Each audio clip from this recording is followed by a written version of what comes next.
อนจะได้เบาบางสัพพะทานังธรรมะทานังชินาติ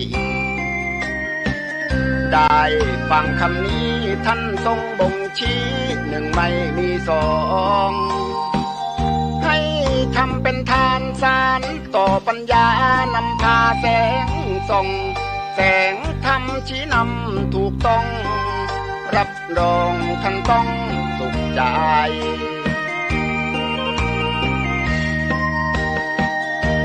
โลภโกรธหลงปลงเสียบ้างมาสร้างกุศลอย่าหลงวังวนคิดสร้างกุศลผลบุญยิ่งใหญ่ร่ำรวยล้นฟ้าจำไว้เถิดว่าไม่ช้าต้องตายศีลธรรมชี้นำสุขใจยามตายจะได้หลับตา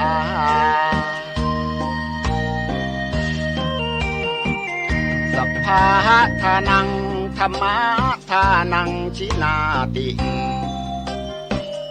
ได้ฟังเพลงนี้เชิญเถิดน้องพี่อย่าได้รอช้าให้ทำเป็นทานสารต่อกุศลผลเวทนาชาตินี้หรือว่าชาติหน้าเกิดมาดวงตาเห็นธรรม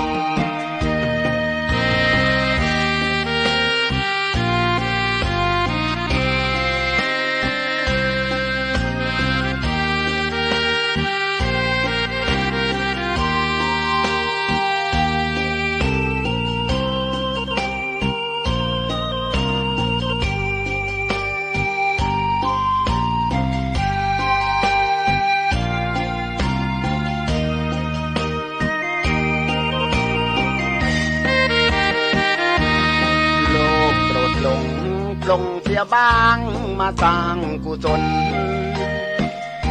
อย่าหลงวังวนคิดสร้างกุศลผลบุญยิ่งใหญ่ร่ำรวยล้นฟ้าจำไว้เถิดว่าไม่ช้าต้องตายศีลธรรมชี้นำสุขใจยามตายจะได้หลับตา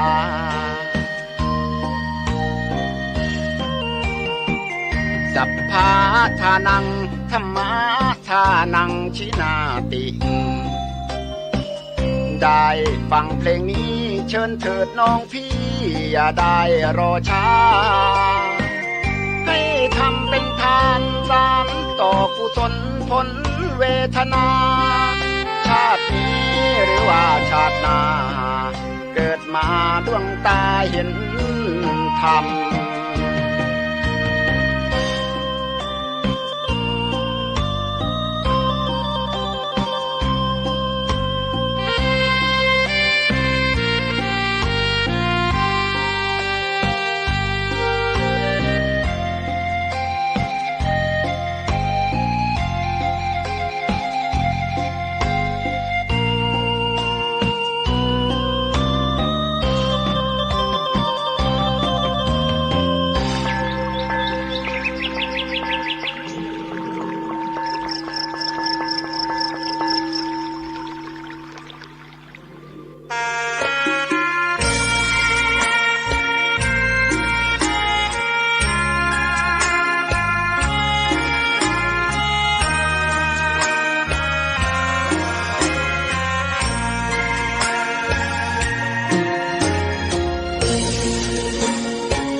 ดอกหนึ่ง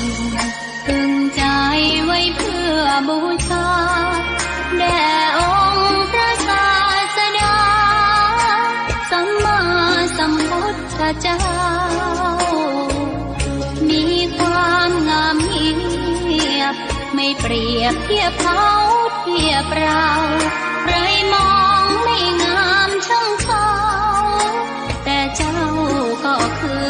ดอกบัวด้วยความศรั ซื่อยึดถือความดีเป็นหลักใครรักไม่รักก็ไม่จมปลักมองมัวเมื่อโผล่พ้นน้ำก็เห็นความงามในตัวไม่ยึดติดในตมชั่วขอเป็นดอกบัวดอกดีใครไม่มองว่าบัวงามเด่นแต่บัวก็เป็นดอกบัวทุกวันอย่างนี้ไม่อยากเด่นดังแต่มุ่งหวังในทางเด่นดีเกิดมาเพื่อสร้างบารมีถวายชีพนี้บูชาดอกบัวดอกน้อยเฝ้าคอยคนที่ใจบุญมาโอบเอื้อเกื้อกูลรู้ค่าของบุญเก็บบัวขึ้นมาเพื่อสร้างความดีและสร้างบารมีดังว่าใช้ดอกบัวนี้บูชาพระสัมมาสัมพุทธองค์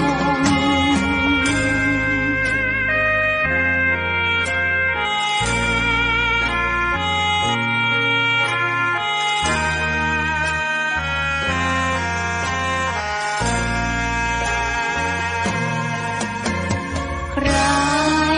ไม่มองว่าบัวงามเด่นแต่บัวก็เป็นดอกบัวทุกวันอย่างนี้ไม่อยากเด่นดังแต่มุ่งหวังในทางเด่นดีเกิดมาเพื่อสร้างบารมีถวายชีพนี้บูชาดอกบัวดอกน้อยเฝ้าคอยคนที่ใจบุญมาโอบเอื้อเกื้อกูลรู้ค่าของบุญเก็บบัวขึ้นมาเพื่อสร้างความดีและสร้างบารมีดังว่าใช้ดอกบัวนี้บูชาพระสัมมาสัมพุทธองค์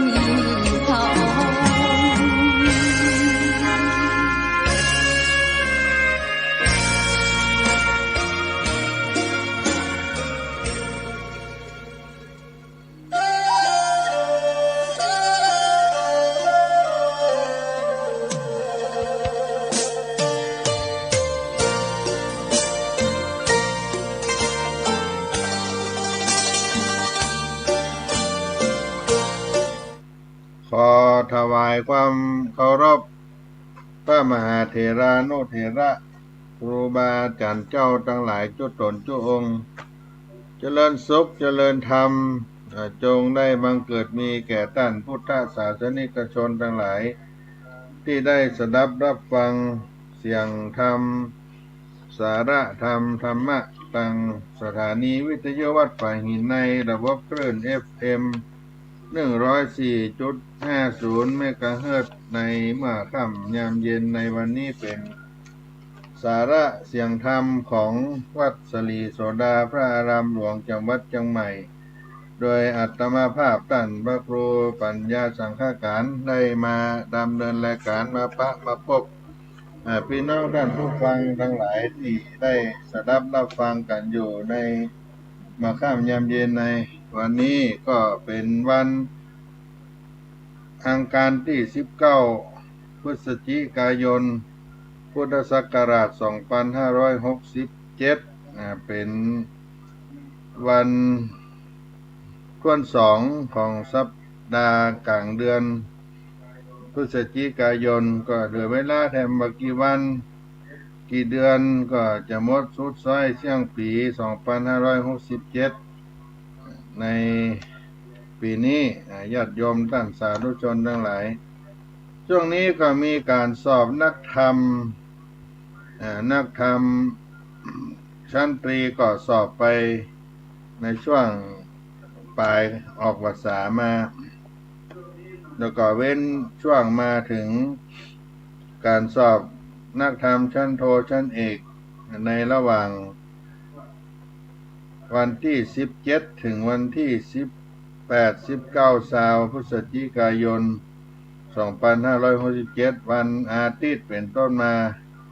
วันจันทร์วันอังคารวันพุธเดินยี่เหนือแฮม2 ค่ำ 3 ค่ำ 4 ค่ำ 5 ค่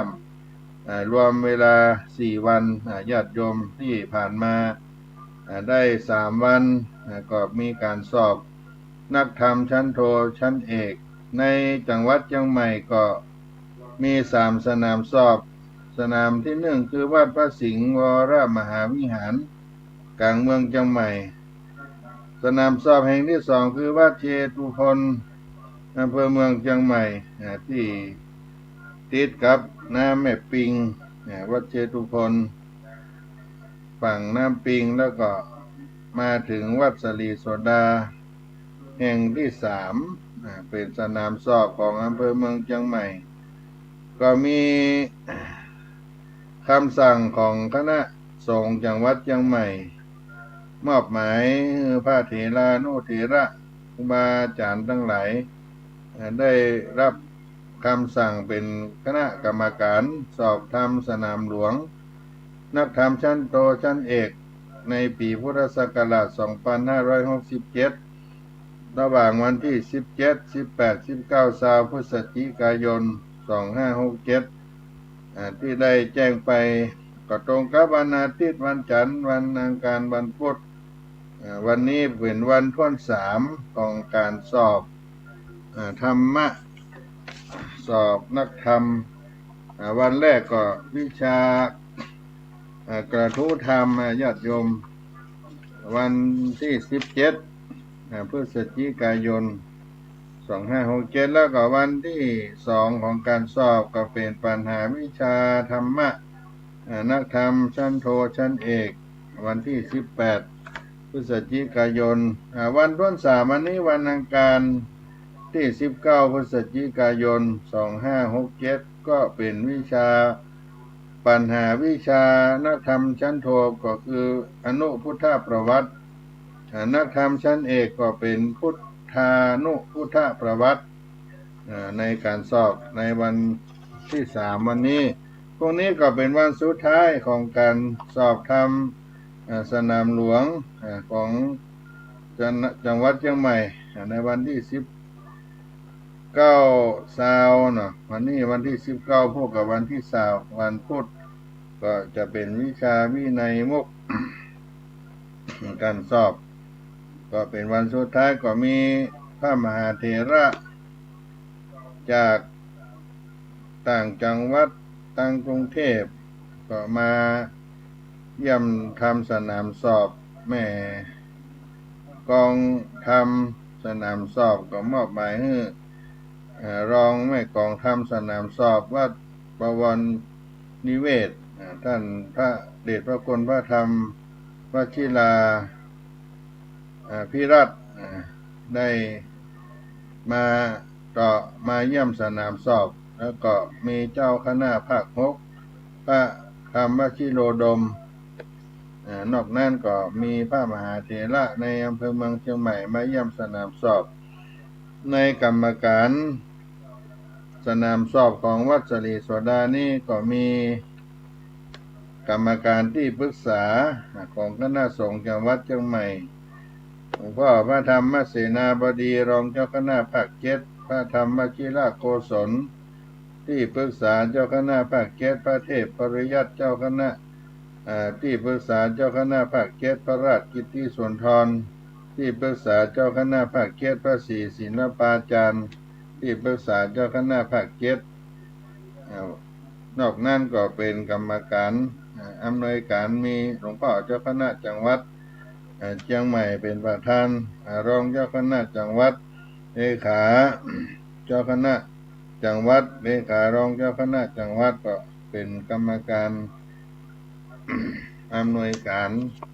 สอบสนาม หลวงของอำเภอเมืองเชียงใหม่ในส่วนคณะกรรมการอำนวยการสนามสอบอำเภอเมืองเชียงใหม่ก็มีหลวงพ่อเจ้าคณะอำเภอเมืองเชียงใหม่เป็นต้นเป็นประธานรองเจ้าคณะอำเภอเมืองเชียงใหม่เลขานุการเจ้าคณะอำเภอรองเจ้าคณะอำเภอก็ได้มาเยี่ยมสนามสอบพัดเปลี่ยนกันมาส่วนกรรมการของอำนวยการสนามสอบแห่งที่3คณะกรรมการกองอำนวยการสนามสอบอำเภอเมืองเชียงใหม่แห่งที่3วัดศรีโสดาพระอารามหลวงเป็นแห่งที่3วัดศรีโสดาจังหวัดเชียงใหม่ก็มีหลวงพ่อพระครูโคสิทธิ์ปริยัตยาภรณ์เจ้าคณะตำบลสุเทพเขต1ประธานกรรมการท่านอาจารย์พระครูธีระสุตพจน์เจ้าคณะตำบลสุเทพเขต2รองประธานกรรมการพระครูผาสุขสุภการเจ้าคณะตำบลจ้างเผือกปัตตันพระครูอาภัทรรัตนธดาเจ้าคณะตำบลแม่เฮียท่านพระครูอาทรสังวรคุณเจ้าวาดวัดบันต่อ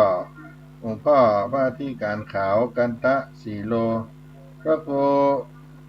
ปัญญาสังฆการผู้ช่วยเจ้าวาดวัดศรีโสดาท่านพระครูสมุบุญเลิศท่านพระครูสมุวิสุวัตรวัดป่าหินท่านพระที่การวิชาภูริยาโนพระมหาปองปรีดาวัดตะข้ามพระปรัตถวิศักดิ์เจ้าวาดวัดตำนักพระสมุนรินทร์เจ้าวาดวัดปุสดกรรมการในกองอำนวยการและคณะกรรมการเจเลก็มีท่านพระครูประกาศธรรมานุยศวัดศรีโสดาพระอารามหลวงพระมหาพิภพจันตศิริประเดียนธรรม9ประโยควัดภูโมงค์สวนพุทธธรรมเป็นต้นแล้วก็มีกรรมการของงานเลขานุการซึ่งมีคณะกรรมการมีท่านอาจารย์พระครูมนูนกิจจานุกิจผู้ช่วยเจ้าวาดวัดศรีโสดาพระอารามหลวงประธานกรรมการอาจารย์มหาประภัตปิยธรรมโมรองประธานกรรมการพระครูทวชชัยสังฆพิทักษ์ผู้ช่วยเจ้าวาดวัดศรีโสดารองประธานกรรมการด้านพระครูปัญญาสังฆการผู้ช่วยเจ้าวาดวัดศรีโสดาเป็นคณะกรรมการด้านอาจารย์พระมหาสกลโรจนากิติวัดพระธาตุเจ้าดอยสุเทพท่านพระ สมุติวานนท์ท่านอาจารย์สุรินทร์ท่านพระครูธรรมธรอังคารยานาเมธีคณะกรรมการของงานเลขานุการและกรรมการฝ่ายประชาสัมพันธ์ก็มีท่านพระครูปัญญาสังฆการผู้ช่วยเจ้าวาดวัดศรีโสดา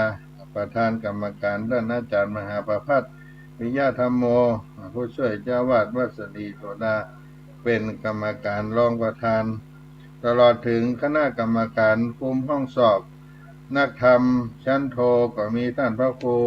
ธรรมธรบพิตรทิตะโสภโนเลขานุการเจ้าคณะตำบลป่าแดดวัดเทพนิมิตรท่านพระสุธีจิตตธรรมโมวัดอุโมงค์สอนพุทธธรรมพระนรงค์ฐานะศิริวัดศรีโสดาพระอารามหลวงนักธรรมชั้นโทห้องที่1กรรมการควบคุมห้องสอบห้องที่2นักธรรมชั้นโทพระสนธยาปัญญาทโร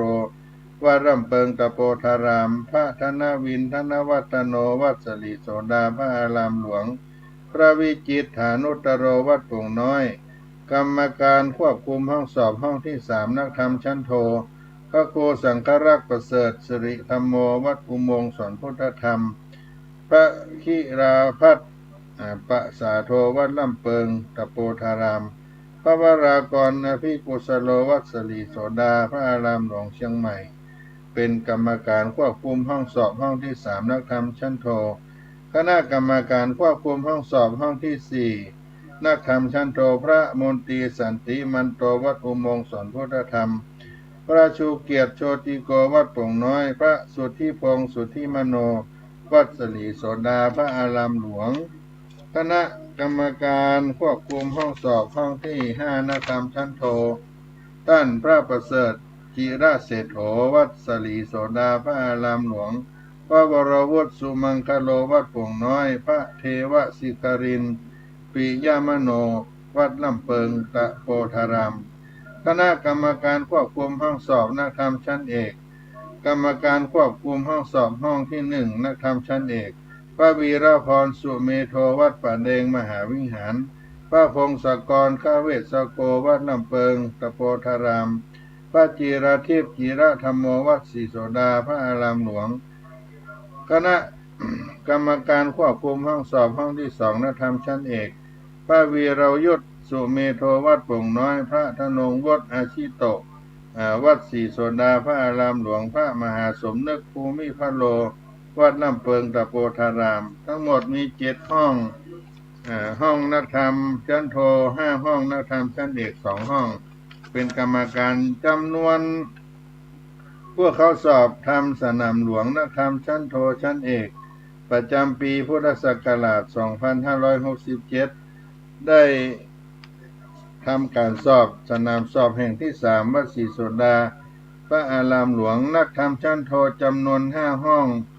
ห้องที่1ถึงห้องที่4จำนวน20 รูปห้องที่5 10 รูปรวม5 ห้องจำนวน90 รูปนักธรรมชั้นโท5 ห้อง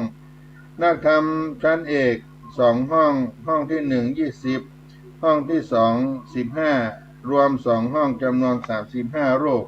ทั้งหมดมาจากวัดสลีโสดาพระอารามหลวง76 รูปวัดลำเปิงตะโพธาราม18 รูปวัดพระธาตุดอยสุเทพ14 รูปวัดโป่งน้อย1 รูปวัดผาลาด4 รูปวัดฝ่ายหิน8 รูปวัดช่างเขี้ยน1 รูปวัดโลกโมลี3 รูปรวมทั้งหมด125 รูปการสอบสนามสอบแห่งที่3อำเภอเมืองเชียงใหม่วัดศรีโสดาพระอารามหลวงในทั้งนี้ก็ได้รับเมตตาจากพระมหาเถระครูบาอาจารย์ทั้งหลายที่ได้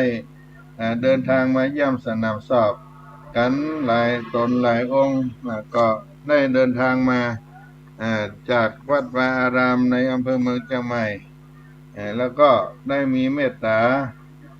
มาให้กำลังใจเยี่ยมสนามสอบกันในวันที่17 18 19 3 วันที่ผ่านมาวันพรุ่งนี้ก็เป็นวันสุดท้ายของการสอบนักธรรมชั้นโทชั้นเอกญาติโยมที่ได้มาเป็นเจ้าภาพอุปถัมภ์น้ำดื่มน้ำปานะก็มาจากอำเภอฝางก็มีญาติโยมมาจากเมืองฝางมาเป็นญาติธรรม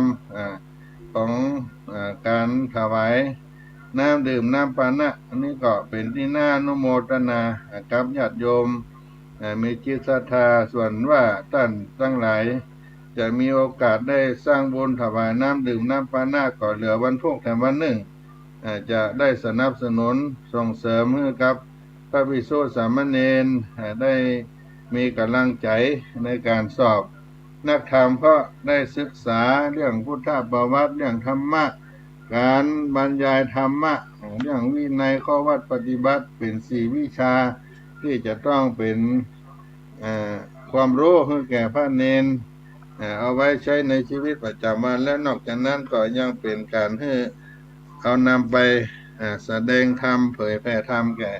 พี่น้องศรัทธาญาติโยมทั้งหลายในวิถีชีวิตประจำวันประจำเดือนประจำปีสืบไปดังนั้นก็การสอบนักธรรมนี้เป็นสิ่งที่สำคัญที่ทางฝ่ายพระภิกษุสามเณรและฝ่ายฆราวาสญาติโยมจะต้องได้ศึกษาได้เรียนรู้นอกจากนั้นแล้วการสอบนักธรรมของพระเนรและว่าสอบนักธรรมแล้วก็มีการส่งเสริมให้ฆราวาสญาติโยมได้มีการสอบเรียกว่าธรรมศึกษาก็จะสอบในวันที่12วันที่22พฤศจิกายนที่จะมาถึงนี้ก็มีการสอบที่วัดสลีโสดาอีกครั้งหนึ่งในวันที่22พฤศจิกายนตั้งแต่วันที่22พฤศจิกายนนี้ตั้งแต่เวลา 8 นาฬิกาไปถึง 16 นาฬิกาเป็นการสอบธรรมศึกษาของฆราวาสญาติโยมก็มีการเรียนการสอบเช่นเดียวกันเพราะฉะนั้นเมื่อมีการชุมนุมการรวมตัวกันในการศึกษาธรรมะ ที่ดีที่งามญาติโยมท่านใดจะมาร่วมเป็นเจ้าภาพน้ำดื่มน้ำปานะในวันที่วันที่20วันพรุ่งนี้วันหนึ่งและวันที่22อีกวันหนึ่งก็น้อมเจิญได้เนอที่วัดสลีโสดาพระอารามหลวงจังหวัดเชียงใหม่ได้เป็นสนามสอบแห่งที่3แล้วก็มีวัดพระสิงห์วัดเชตุพนตลอดถึงโรงเรียนที่มีพระภิกษุสามเณรเพื่อส่งเข้าสอบนักธรรมชั้นโทชั้นเอกก็มี3แห่งในอำเภอเมืองเชียงใหม่ก็ไปสนับสนุนกินตาน้ำดื่มน้ำปานะกันได้เนอในการสอบปี2567ในปีนี้ก็ได้ใช้สื่อสารของสถานีวิทยุก็มีเจ้าภาพมาร่วมถวายพระน้ำดื่มน้ำปานะกันหลายผู้หลายคนเหลือเวลาแห่ง1 วันสำหรับวัดสลีโสดาสนามสอบแห่งที่3วัดพระสิงห์สนามสอบแห่งที่1วัดเชตุพนสนามสอบแห่งที่2ก็จะไปตั้งใดก็ได้จะมาวัดสลีโสดาก็ได้แล้วแต่ว่าญาติโยมจะสนับสนุนเพื่อทานน้ำดื่มน้ำปานะเป็นการปูชาคุณของพระพุทธพระธรรมพระสงฆ์และปูชาคุณของพระภิกษุสามเณรได้สืบสานธรรมะแห่งพระพุทธเจ้าเอาไว้ก็ขออนุโมทนามาณโอกาสนี้ทุกท่านทุกคนที่ได้รับฟังข่าวสารมีโอกาสจะสร้างบุญกินบุญทานสวมปานบารมีให้ตัวตนก็น้อมเจิญกันได้เน้อ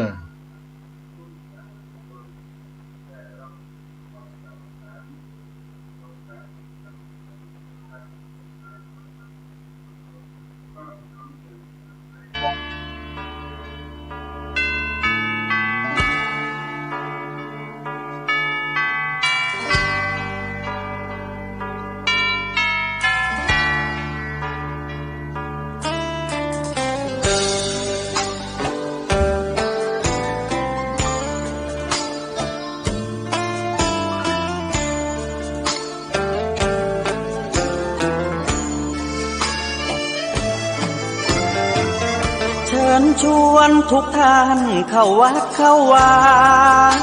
ฟังธรรมะจากหลวงตาเสริมชีวาให้สุขสดใสยึดมั่นหลักธรรมคำสอนไว้ให้ขึ้นใจความดีรีบทำกันไว้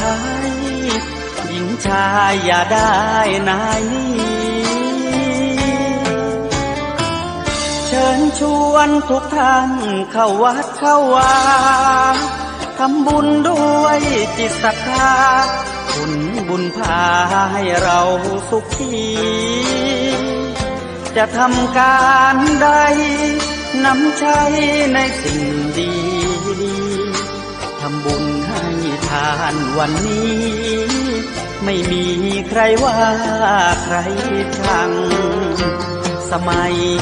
ก่อนประทับใจปู่ย่าตายายวันพระไม่เคยเบื่อหน่ายจำได้ไม่ลืมสักครั้งเหตุใดวันนี้มีคนเข้าวัดน้อยจังอยากให้เหมือนก่อนอีกครั้งฝากความหวังกับคนรุ่นใหม่เชิญชวนทุกท่านเข้าวัดเข้าวารับศีลรับพรหลวงตาเสริมคุณค่าให้กับจิตใจกระทำความดีเรื่องนี้ไม่ต้องอายใครว่างจากการงานเมื่อใดเชิญชวนท่านไปทำบุญ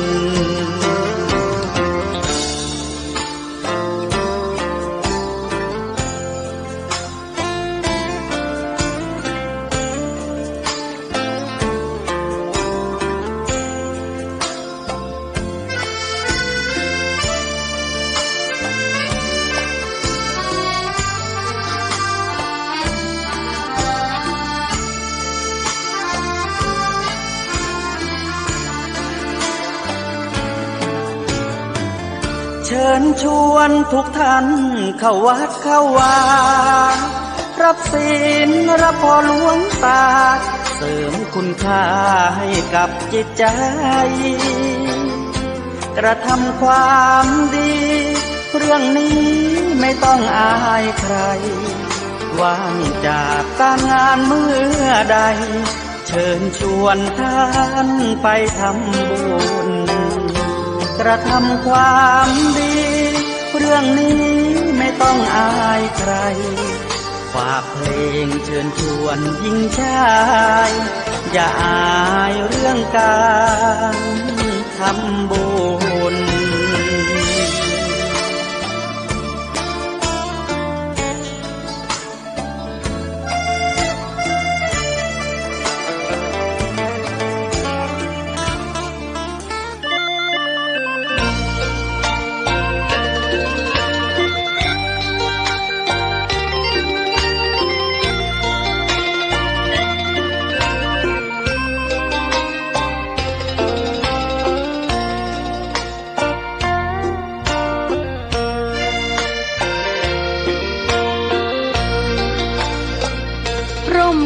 ไหนเล่าจะเย็นเท่าร่มโพธิ์ทองทั่วลาศรัทธายกย่องร่มของพุทธศาสนายิ่งกว่าร่มใดกันแดดไฟฝนลมหน้าหนาแผ่กิ่งก้านสาขาปกคลุมประชาทุกชีวิตเย็นใดไหนเล่าจะเทียมเท่าเย็นใจพระธรรมที่ทรงตรัสไว้เป็นความจริงใสตรัสไว้ด้วยดีผู้ทำเห็นเองไม่จำกัดการเวลานาทีผิดถูกแก้กันตรงนี้จะไม่มีเรื่องราวก่อกวนพุทธศาสนาเชื่อมมากับเมืองสยา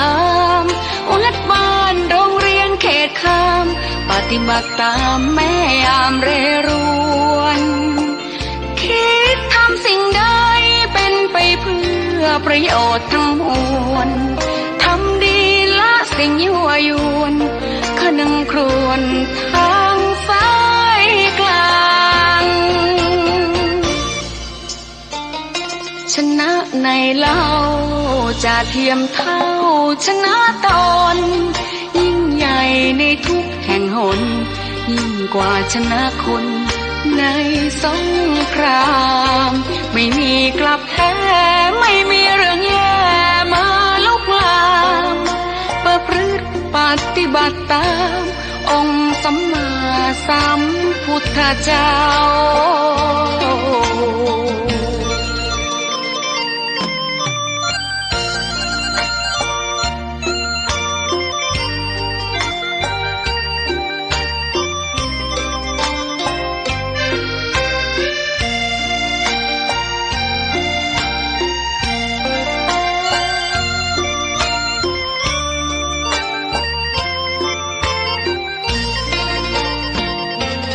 ศาสนาเชื่อมมากับเมืองสยามวัดบ้านโรงเรียนเขตคามปฏิบัติตามแม่ยามเรรวนคิดทำสิ่งใดเป็นไปเพื่อประโยชน์ทั้งมวลทำดีละสิ่งยั่วยวนขนึงครวญทางสายกลางชนะในเล่าจะเทียมเท่าชนะตนยิ่งใหญ่ในทุกแห่งหนยิ่งกว่าชนะคนในสงครามไม่มีกลับแพ้ไม่มีเรื่องแย่มาลุกลามประพฤติปฏิบัติตามองค์สัมมาสัมพุทธเจ้า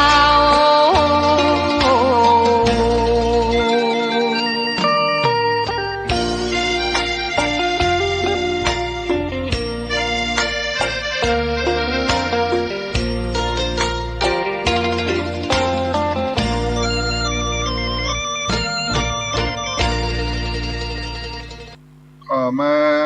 ถึงช่วงที่สองของรายการ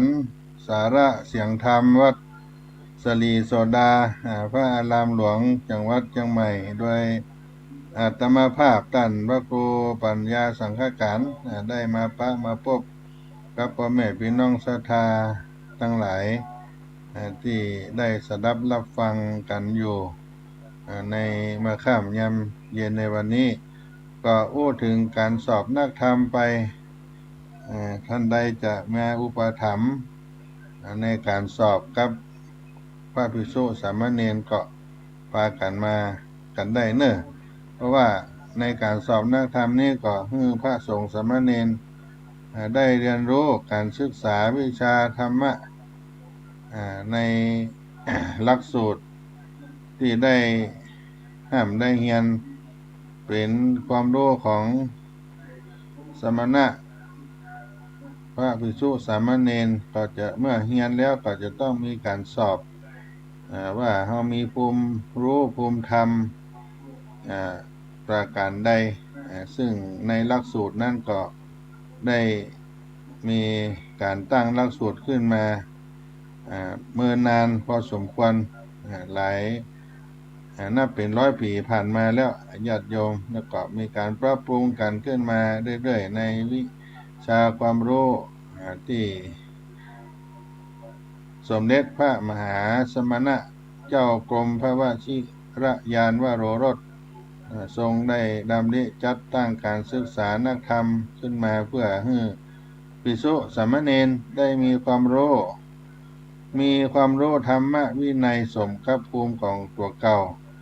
ในการห้ามเรียนนักธรรมนั้นก็มีนักธรรมชั้นตรีชั้นโทนักธรรมชั้นเอก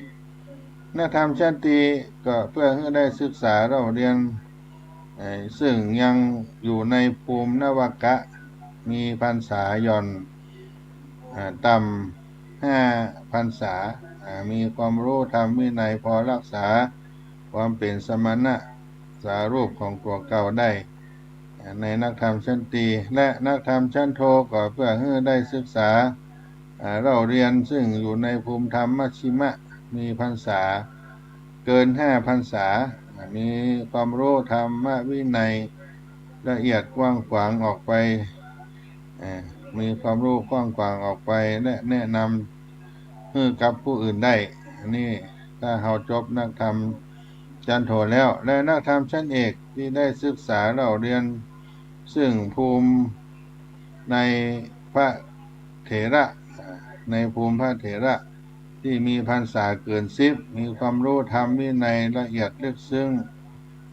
ยิ่งขึ้นไปสามารถเป็นลักในสังฆกรรมเป็นอุปชาจารย์ดูแลสั่งสอนผู้อื่นได้นี่ก็เป็นการศึกษานักธรรมที่ให้พระภิกษุสามเณรมีความรู้ภูมิธรรมในระดับ3 ชั้นคือชั้นตรีชั้นโทชั้นเอกของพระภิกษุสามเณรเมื่อทรงพระองค์เจ้ากรมพระวชิรยานวโรรสพระมหาสมณะเจ้านั้นได้ตั้งหลักสูตรขึ้นมาก็ทรงนิพนธ์หนังสือต่างๆสำหรับใจเป็นแบบเรียนของนักธรรมตามชั้นนั้นๆหนังสือบางเรื่องก็ยังทรงพระนิพนธ์บ่สำเร็จก็ทรงใจหนังสืออื่นๆที่ใกล้เคียงเป็นตำราหรือแบบเรียนทดแทนไปแม้นักธรรมชั้นเอกที่ตั้งขึ้นหลังจากพระองค์ได้สิ้นพระชนม์แล้วพระองค์ก็ได้ทรงพระนิพนธ์ตำราต่างๆใช้เป็นหลักสูตรเตรียมไว้เกือบทุกครบวิชาหลักสูตรนักธรรมซึ่งได้ปรับปรุงมาตามลำดับจึงอันเป็นยุติได้ในหลักสูตรนักธรรมทั้ง3 ชั้นในหลักสูตรชั้นตรีก็มีวิชาหลักสูตรนั้นคือเรียงความกระทู้ธรรมเรียงความกระทู้ธรรมใช้หนังสือพุทธศาสนสุภาษิตมีวิชาธรรมวิภาคใช้หนังสือนวโกวาทและตำนานพุทธประวัติใช้หนังสือพุทธประวัติเล่ม1 ถึง 3หนังสือปฐมสมโพธิ ของสมเด็จพระสังฆราชษาและก็มีวิชาสุดท้ายอันที่สี่คือวินัยบัญญัติใช้หนังสือนวโกวาทสำหรับหลักสูตรนักธรรมชั้นโทนั้นก็มีวิชาเรียงความกระทู้ธรรมใช้หนังสือพุทธศาสนสุภาษิตธรรมวิภาคใช้หนังสือธรรมวิภาคปริเฉดที่สองอนุพุทธประวัติใช้หนังสืออนุพุทธประวัติและหนังสือพุทธานุพุทธประวัติเฉพาะประวัติพระสาวกหนังสือสังคีติคาถาและหนังสือปฐมสมโภชอันที่สี่ก็เป็นวินัยใช้หนังสือวินัยมุกเล่มที่12นี่ก็เป็นหลักสูตรนักธรรมชั้นโทสำหรับหลักสูตรนักธรรมชั้นเอกก็เรียงความกระทู้ธรรมใช้หนังสือพุทธศาสนสุภาษิตหนังสือธรรมะอื่นๆธรรมวิภาคก็ใช้หนังสือธรรมวิจารณ์หนังสือสมถกรรมฐานหนังสือมหาสติปัฏฐานสูตรกิริมานันทสูตรในพุทธประวัติก็เป็นพุทธานุพุทธประวัติหนังสือพุทธประวัติเล่ม1-3แล้วก็หนังสือปฐมสมโพธิหนังสือพุทธานุพุทธประวัติและหนังสือสังคีติคาถาในตำนานพุทธานุพุทธประวัติและอันสุดท้ายคือวินัยบัญญัติใช้หนังสือวินัยมุกเล่ม3เป็นหลักสูตรธรรมนักธรรมปรริญญาสำหรับใจศึกษาสอบได้ธรรมวินัยของพระภิกษุสามเณรก็เป็นหลักสูตรของ3ขั้นนักธรรมชั้นตรีโทเอกที่พระมหาสมณเจ้าองค์ได้ทรงนิพนธ์เป็นตำรับตำราที่ได้ปรับปรุงกันมาตามลำดับและก็อันเป็นที่ยุติได้ใน3ขั้น3ชั้นที่ได้กล่าวไปนี้แล้วก็เมื่อปี 2475 ก็มีการปรับปรุงวิชาเรื่องความกระทู้ธรรมมาอีกครั้งสำหรับนักธรรมชั้นโทกำหนดหัวข้อธรรมะต่างกัน2ข้อผู้สอบแต่งเป็นทำนองเทศเชื่อมความ2ข้อนั่นก็ต่อเนื่องกันสนิทและใจภาษิตที่อื่นมาอ้าง2แห่งจะให้ซ้ำกันนี่ก็เป็นการสอบนักธรรมชั้นโทชั้นเอกก็มีหัวข้อธรรมต่างกัน3ข้อนักธรรมผู้เข้าสอบก็แต่งเป็นทำนองเทศ3เชื่อม3ข้อให้ต่อเนื่องกันจักภาษิตที่อื่นมาอ้างแห่ง3แห่งบ่ให้ซ้ำกันนี่ก็เป็นหลักสูตรที่เพิ่มเติมเสริมเข้ามาในการสอบนักธรรมปรับปรุงกันขึ้นมาเรื่อยๆพระภิกษุสามเณรทั้งหลายที่ได้สอบแล้วก็มีความรู้สามารถบรรยายธรรมเรียงกระทู้ธรรมในการทำนองเทศนาธรรมยกเอาพุทธสุภาษิตความรู้ต่างๆเอามาขยายเป็นธรรมะแล้วก็สามารถนำมาไปสอนศรัทธาญาติโยมให้ได้ศึกษาได้มีความรู้สืบไปได้ก็เป็นการเรียนรู้ของพระสงฆ์สามเณรซึ่งใช้เวลากันเป็นปีๆญาติโยมทั้งหลายที่จะก่อนที่จะมาสอบในการสอบเพราะฉะนั้นก็มีการสอบให้ได้มีความรู้ภูมิธรรมเราได้ผ่านการสอบแล้วก็ถือว่ามีความรู้มีภูมิรู้นั่นตามระดับชั้นต่างๆเพราะฉะนั้นญาติโยมทั้งหลายพระสงฆ์สามเณรเป็นผู้สืบทอดอายุพระพุทธศาสนาก็ต้องห้ามต้องเรียนรู้ในสิ่งอันเป็นธรรมคำสอนของพระพุทธศาสนาที่จะได้นำเอาไปเผยแผ่แก่ศรัทธาญาติโยมนั้นได้ถ้าหากว่าพวกออกไม่ออกศรัทธาของท่านทั้งหลายมีจิตศรัทธามีความประสงค์ส่วนหนึ่งก็มีการทานเป็นต้นก็สนับสนุนกันได้เนอะถ้าอยู่ใกล้วัดสลีโสดาพระอารามหลวงก็มาถวายน้ำดื่มน้ำปันนะกันได้หรือจะมาถวาย เป็นพระทหารเพลสำหรับพระเนนวสีโสดานี่ก็ได้สอบกันนักพอสมควรก็มากินมาทานกันได้เนอะสร้างส่วนบุญส่วนกุศลส่วนหนึ่งก็เพื่อให้พระเนนได้ศึกษาเราเรียนความรู้ในทางพระพุทธศาสนาเพื่อเป็นการสืบทอดอายุพระพุทธศาสนาแห่งองค์สมเด็จพระสัมมาสัมพุทธเจ้าให้ยืนยาวไปชั่วกาลนานเหลือเวลาแห่ง1 วันเนอะญาติโยมหากมีส่วนร่วม